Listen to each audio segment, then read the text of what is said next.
The more evidence, the better, I say. I mean, this is so improbable. That's a bold statement. I mean, I think that's a fair point, but I didn't make that argument. He did. Why is that true? Is that a good question? Maybe it's not. Drew, you're not supposed to ask good questions like sorry, that. sorry, Don't ask difficult questions. Bill, jump in here. I'm Bill the Christian. And I'm Drew the Skeptic.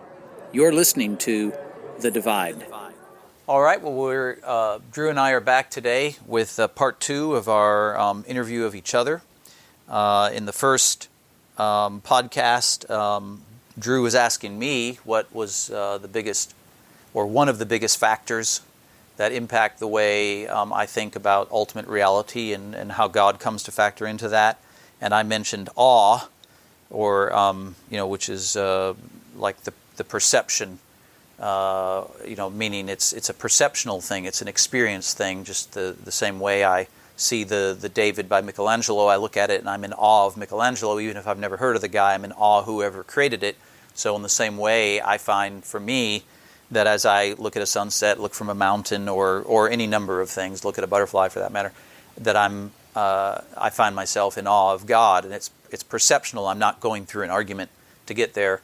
And actually, Drew, I was kind of thinking about this after that. I think that not only do I think that other believers in God will identify with what I'm saying, but I also think that believers in God tend to see this as simple and not very complex, meaning the question of God seems very simple to them, because it's something you're perceiving to be true, so it comes off as simple. Almost Whereas like a brute fact or something. Yeah, exactly. Similar to a brute fact. It's what they call a properly basic belief. And like belief in another person's mind would be something like this. And I thought the more complex an idea is, the more skeptical I am about it. So if you ask me something very highly complex, like a scientific theory about time, or even something like evolution, which I don't have a real, I've not done just like tons of research on it, but I know it's just obviously a complex thing, right? It's a very complex theory. So whatever the theory is that's out there, it might be Marxist theory or whatever, that as the more complex it is, the more slow I tend to be to what my opinion is going to be about it, So anyway, but today we're asking you, what is one of the big factors that impacts the way you come to think about ultimate reality, and whether and why religion sort of doesn't factor into that much or at all. Yeah, so that's a good kind of backdrop, because when I think about the factors that shape how I see the world, I'm coming out of a worldview that for most of my life was Christian, and thinking about sort of why I now see the world differently. And so one of the first ideas that came to mind was this sort of concept of self-reliance. And I know that's kind of non-specific, so let me try to flesh that out. When I think about, my experiences with religion, I think about the belief in the authority of the Bible and of the church, or man's interpretation and traditions, and I think about how I tried to believe that, how I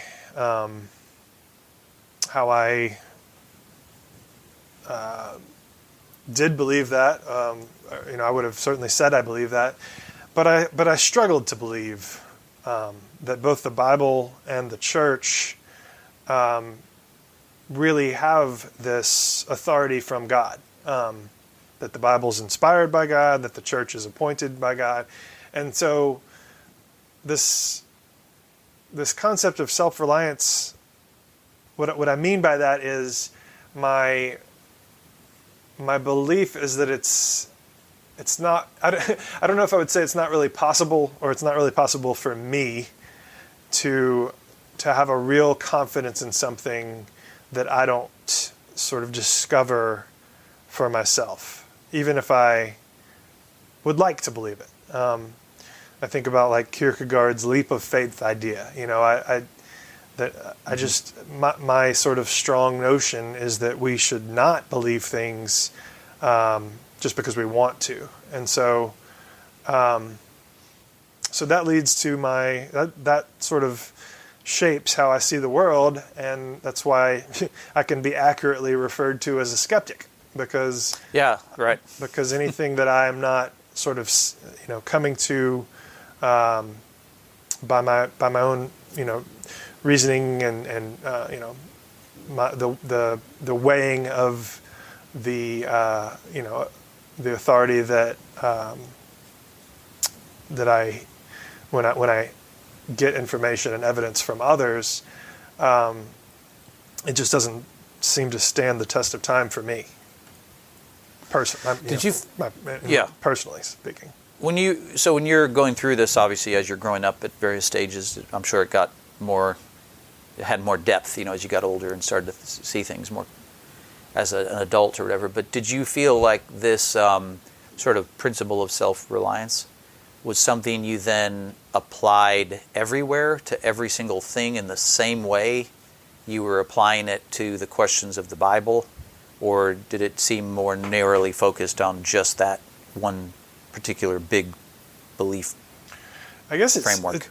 It kind of has seemed to me that was the most glaring thing that I was trying to believe on a lack of evidence. And so, other things in my life that I was probably sort of unwittingly doing the same with, some of them have become clear. I'm sure there are some that I still don't realize I'm doing that with, but sorry.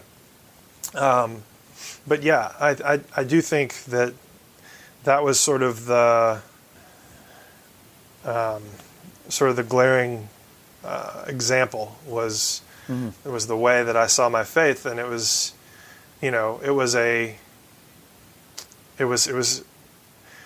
something that I felt compelled to do almost against my will, to have faith. Because of both sort of like social pressure in the church and friends and family and stuff? I don't actually mean pressure from anything extrinsic. I mean completely intrinsic to myself. I felt compelled to believe because, to some extent I believed. And so I felt like, okay, well, I have to accept this, the Bible as God's word, and the church is God's appointed authority. And over the course of my life, I just got to the point that I couldn't believe that. And I think... Sorry. Well, and to me, it just goes back to this idea of, are we, am I, or are you able to believe things that we don't, self-reliance, reliance may not even be the right word, but like, discovering it myself and coming to the knowledge myself rather than having it told to me, like a child and believing what I'm told. Mm-hmm. Well, and there's extraordinary, I was going to say earlier, there's extraordinary things, right, in the Bible. So, it's very... But it's not like a lot of other things in that sense. But I agree. Obviously, of course, you're right. But I would say that it's not even just like the miracles that I couldn't believe. It was the idea that this is the Word of God. Yeah. The idea that would be the ultimate and the best sort of whatever it is, handbook for how to live your life, source of knowledge about, the creation and the universe and beyond, whatever the Bible is supposed to be, I could not see that as being, true, because I was just believing that because, that is what Christians believe. Yeah, right. So a total collapse of confidence or faith or whatever in the integrity of the Bible as God's word seems pretty obvious that that's going to go to you're going to go to something else at that point. But then when you go to something else, right, whatever it is you're going to, at some point aren't you going to apply the same kind of standard of, in other words, to stop believing. I've sort of thought it's not really sufficient to just stop believing in the things in the Bible, that it's not merely a negative, it's not merely subtraction, that at some point you have, because you obviously retain a whole lot of big ideas about the world even if you reject the Bible. Everybody is operating every day on some type of deep convictions about the nature of reality that informs the way they're thinking. So did you end up finding yourself being skeptical about a whole other range of other things as you get beyond that? Does the self-reliance then start finding other targets? Well, I want to be clear. Like I didn't throw the baby out with the bathwater. So I still believe a lot of the same ideas. It was just the idea of being able to believe the source was what Christians believe. That was the there are certainly a lot of things in the Bible that I believe are not just untrue but bad. But there are also things that I believe are true and good. So it's, the problem for me was always that, you have to believe this is the Word of God, and so you have to sort of find a way to make it all true and good, and, because of the authority, and that's why I brought up that word authority, right? Because that's sort of the antithesis in my mind to this idea that I'm trying to convey. The idea of call it self-reliance or come up with a better way to put it. But that's what I'm trying to say is that, I see that as I was going to say juxtaposed, but I mean opposed. I see that as opposed to the idea of accepting things based on authority. Obviously there's so many things that we believe that we'll never be able to ourselves actually work through, right? That we are totally reliant on other people doing the work. So let me clarify, because obviously I cannot prove that, I can't look out my window and see that the Earth is revolving around the sun, right? I mean, I'm sure I could do experiments, but I have not done them. So I believe that based on authority, but also on consensus, because I believe that it's been discovered, and unless there's some big conspiracy, there's really no one that disagrees. There's no reason to doubt that. But I also believe it with some kind of what's the word I'm looking for? I hold it loosely, is what I'm saying. Sure I believe that. Because I have, no reason to doubt it. But also, there's an extent to which I wouldn't bet my life on it. I was telling you before we started about, an example where I stood on something, a statue, or a monument of sorts in our hometown. And there was an observation deck, and I trusted my life to the observation deck, even though I don't really understand the engineering behind it, because I feel like that's a reasonable thing to do, is to expect that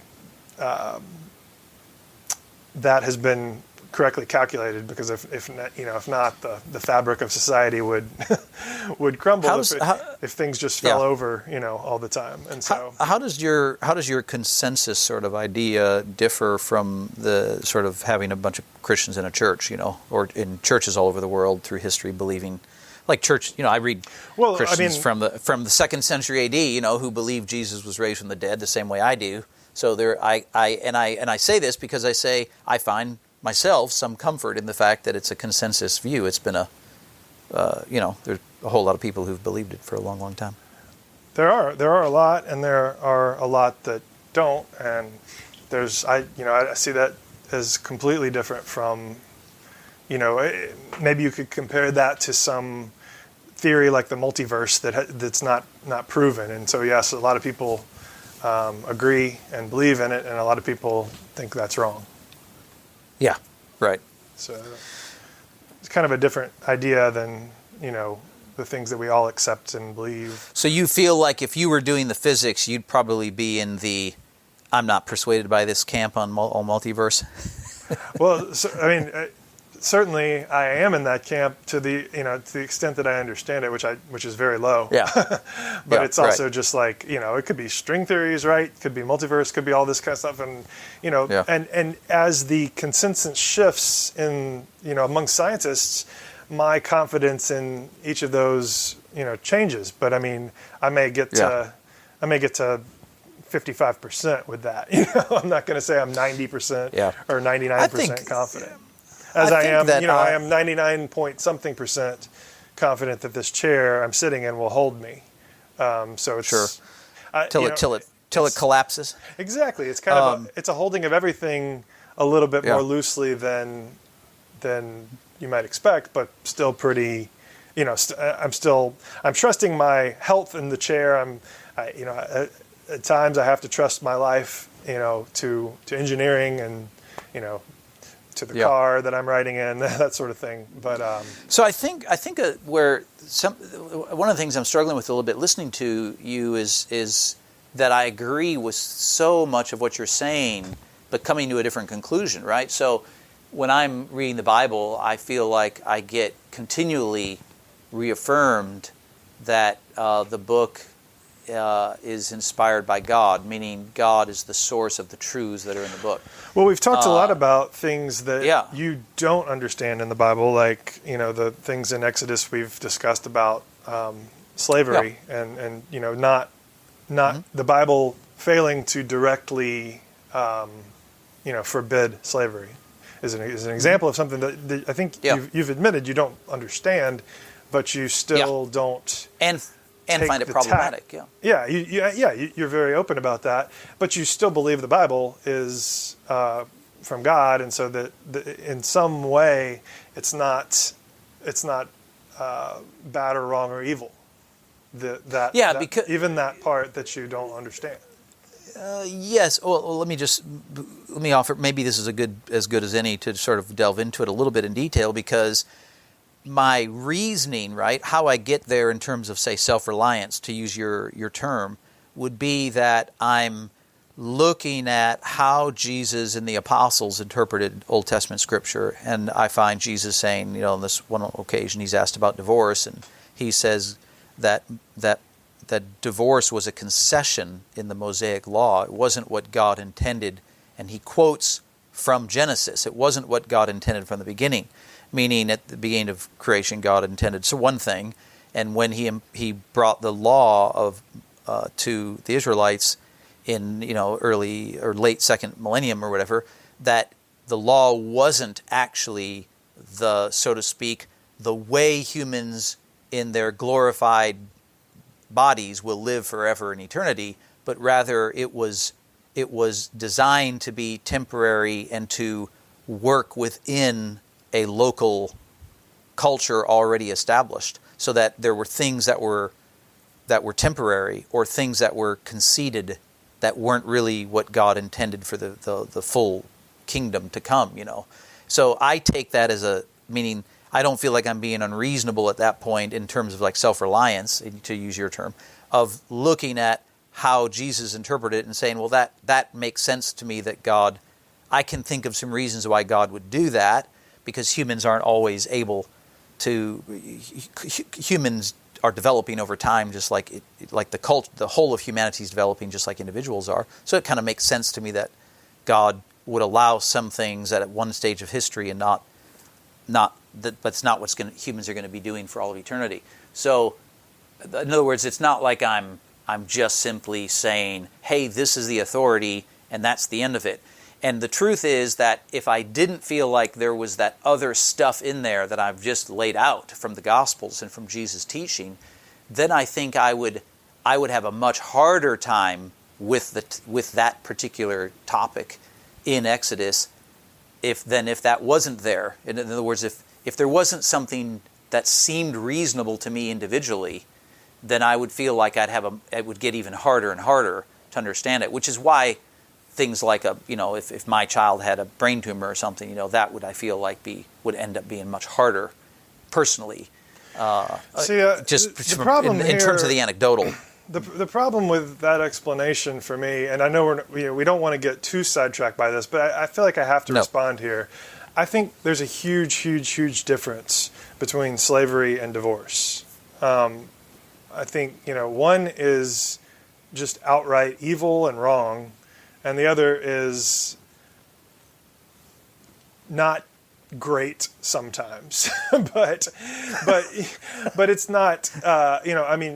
Christians may believe that divorce is. You're not going to find. You're not. Yeah, I'm not going to argue with you. That's clear. I'm in total agreement with that. It's just completely wrong. But I think there's a clear difference between that and slavery, and so I don't think it's okay. I don't think it could ever be okay to allow it. Or to sanction it. So, again, we don't have to get distracted on that. I understand that you have your reasoning, and you can call it from self, your self-reliant take on it. But I don't think you would have to make that reasoning if you didn't believe that the Bible was, inspired by God and that it was on His authority. You wouldn't have to believe that stuff in Exodus. You could just take what you agree with, and you leave what you don't. And I'm not saying that's right. I'm just saying that's the divide. Well, okay, so I'm going to have to respond to that. Yeah. Okay, so I cited one thing in terms of just sort of the interpretive scheme of how to understand the law in a broad sense. But the much bigger factor in terms of what you just mentioned, for me personally, isn't authority so much as the historical event. I see it as a historical event, as Christ choosing, God in the flesh choosing to die for all humanity, so that I look at whatever He did. It's this He who gave His life for the whole world. In other words, when I'm dealing with an issue like what you're talking about, which is, it's just obviously, it seems like, how could God allow slavery to exist at all? I'm 100% with you in just feeling like, how could that ever be the case that God could do that? Then I find that it's not so much authority that settles for me, and I don't mean to say authority has zero factor. It does have a factor. I don't feel like it's the biggest factor. It feels much more like that I say, well, I can trust God, though I don't understand that bit, because of this particular thing He did. It sort of wipes out the doubt I would have, even though I claim, as I've said many, many times, I don't relate to it, I don't understand it, and I don't see the route where you could say, where I could say, yeah, I'm therefore comfortable with it. I don't feel comfortable with it. But at the same time, it's that factor that gets me over the hump of trust more than just like authority. All right, you want to respond to that, or do you want to keep, do you want me to ask another question about, because I could easily ask you another question about the self-reliance thing, is more about how you apply it outside. Like when you get to other big things, do you find yourself being as, because obviously you get, like every day we're making choices. We're sort of betting on what life's about, what's important in life. We're making 1,000 decisions all the time about what we think life really comes down to, or what is real in life. And I mean, ultimately, you can apply the same kind of skepticism to every category. So are you finding yourself are you just finding new targets all the time then with this self-reliance, and get more and more, like, have you seriously doubted other big things? Or I would say yes. I mean, I pretty much,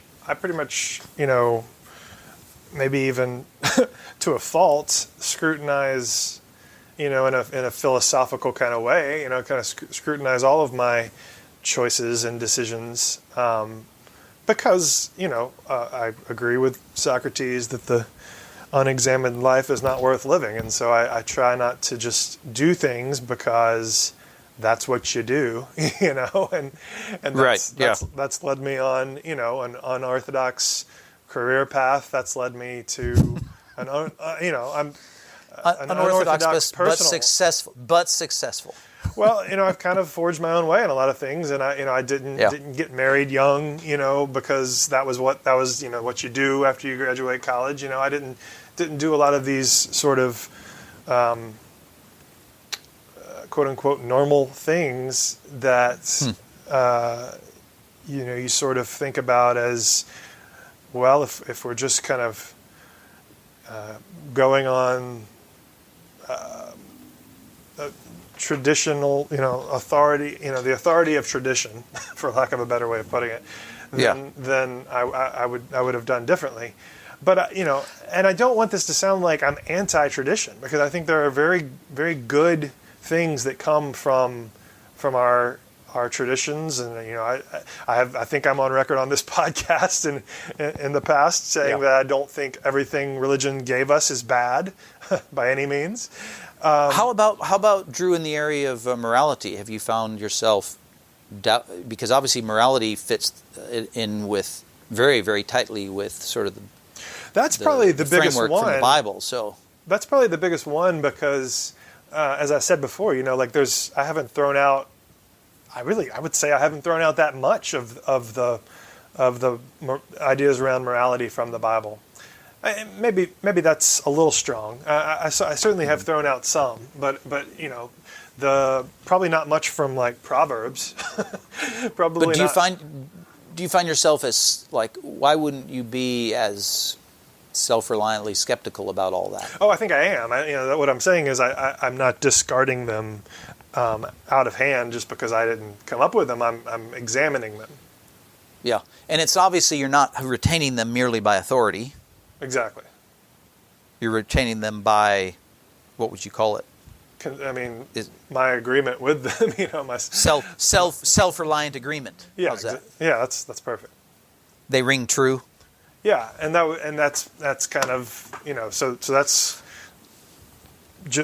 pretty much the way I approach morality in general. I don't think that, like, let's take you, for instance. I don't think you're really getting your morality from reading the Bible. I think you're reading the Bible with the morality that you have, and you're saying, well, this can't be right, about slavery, and so you come up with an explanation. I kind of feel like it's a little bit of back and forth. It's a little bit like the garbage that comes from Europe and the United States and just kind of swaps shores. So, except why did I use garbage as an example for biblical morality? I have no idea. But I wasn't going to stop you. I should have said it's more like the wonderful, great sea creatures that move from shore to shore. There you go. But anyway, my point is it goes back and forth. So like some things I agree, like we obviously, it's biblical to believe that you have a moral intuition. You're made in God's image and you have a moral intuition. So you see things through moral lenses, and you have a moral perception and judgment of things. But at the same time, there's things I don't feel like at all that I would have put so much value on, like Jesus' teaching on lusting after a woman in your heart. I don't know if I would have put such a high, if I would have seen that as such a true element in morality about the danger of what we do on the inside versus, because I could hide everything so well when I was younger that I could get away with it and kind of carry on. So I never really stopped trying to do that until I was confronted with Christ's teachings about how corrosive and destructive, that could be to your inside. Now, maybe I'm not claiming that that's the only way you could ever know that. I'm just saying, in my case, practically speaking, it was those teachings that had that huge impact. Also, I think commitment in marriage, like staying, that's like being married to one woman, my whole life. And I don't know if I was surrounded by a lot of divorce and stuff when I was young. I don't know if I would have said I'm committed to that, kind of like, unless there was just like we've talked about, there could be a case of husband being extremely abusive, or there could be, like really extreme situations. But I mean, and under the vast majority of time, I would think of it as something I'm totally, like, I believe in the morality of that commitment, even though I'm only experiencing it on a year-by-year basis. And as the years go by, I see more and more the truth of what I believed when I was younger, but I wouldn't have immediately said that had to be the only way you could do marriage. Yeah. I do think the divide is sort of coming out in terms of that we're both in agreement that there's sort of a bet we're making. I'm thinking of Christ's statement about if you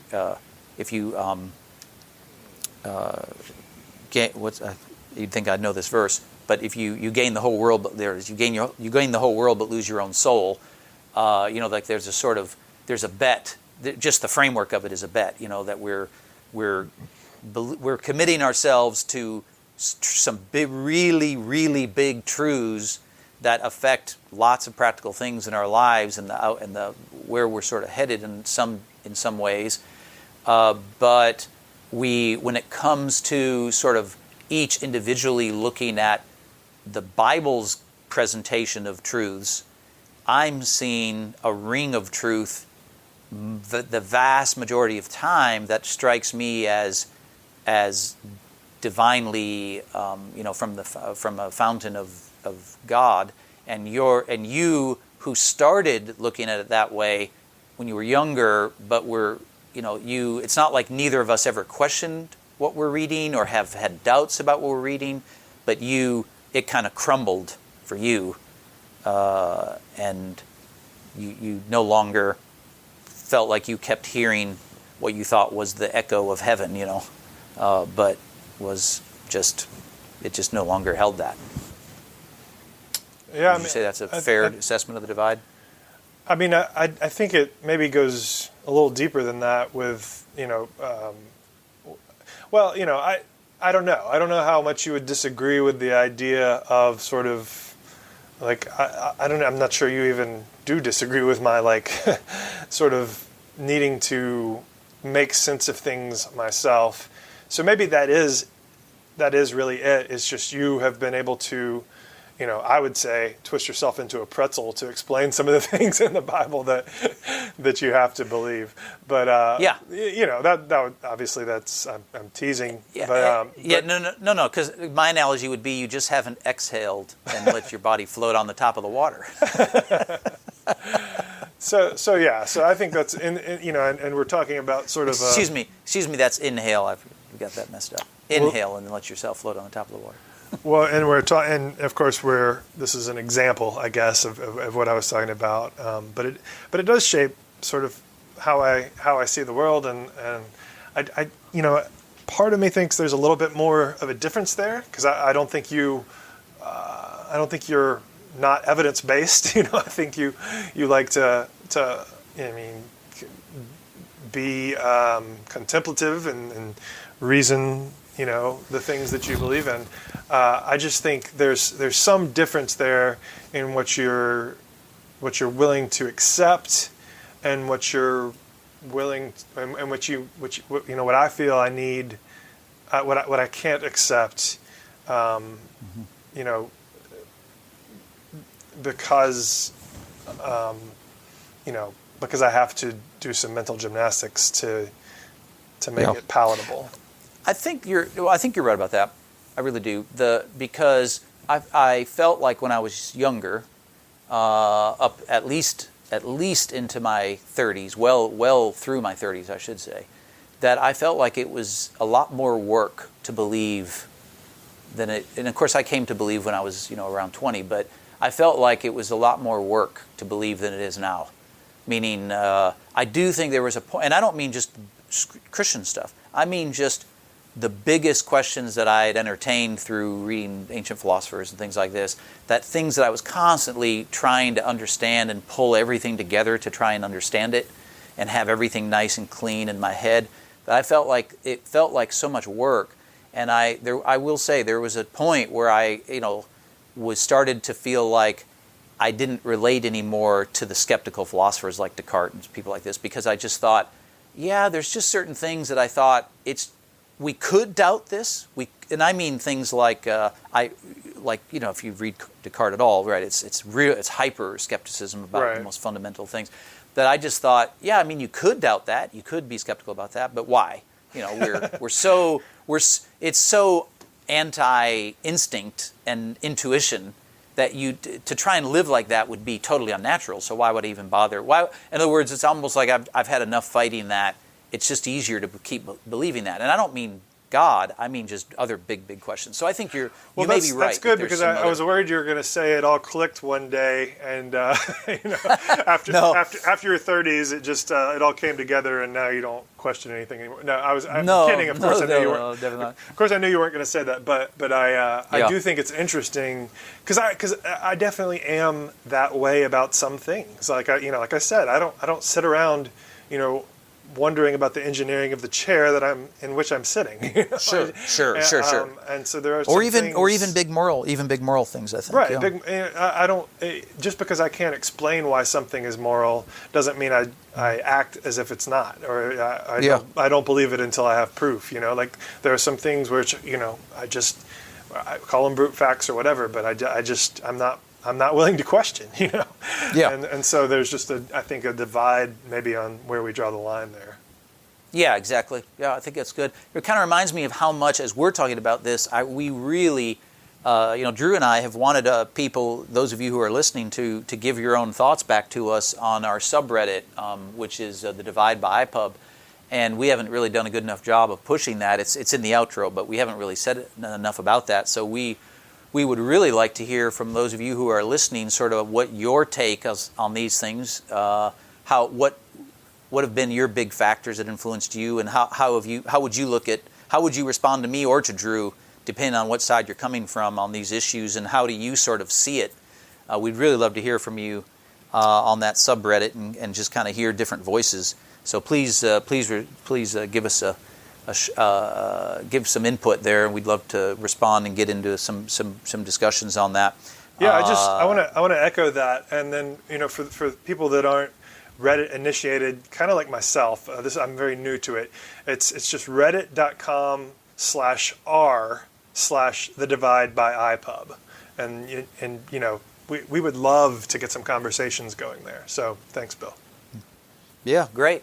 Well, this has been very enjoyable. Look forward to doing part 3. I think we're going to have some more parts on this. So for signing off for now, I'm Bill the Christian. And I'm Drew the Skeptic. Thanks for listening.